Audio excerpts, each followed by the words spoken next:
Welcome to the banker lamp. Please enjoy the video. You begin by working on fresh, damp hair because moisture controls tension and length. This is why you towel dry to about 70%. Once done, create a clear section line that separates the top from the sides so you know where to blend. Next, use a clipper with a 1/2 to 3/4 inch guard and take the sides down briskly. This preserves the contrast Jaxson Dart favors. Make sure to check symmetry as you go, correcting uneven spots immediately. You now shape the top to about 2 to 3 inches because that length gives the motion darts look needs.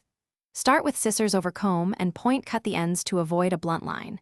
This creates the soft edges and natural lift. Once done, employ thinning shears or a razor to remove weight and produce separated strands, making styling easier. As you cut, comb the hair forward and lift at the roots, then cut on a slight angle to encourage the forward, textured fall. You finish by styling with a matte paste. Start with 1 pea-sized amount and emulsify in your hands before working from roots to ends so texture looks natural rather than greasy. Once done, blow dry on medium heat while shaping the hair forward with your fingers or a round brush to set the direction. Make sure to rework pieces for separation. If the style falls flat, apply a light mist of texturizing spray and scrunch to rebuild lift. Thanks for watching. If this was helpful, leave a like and consider subscribing. See you next time.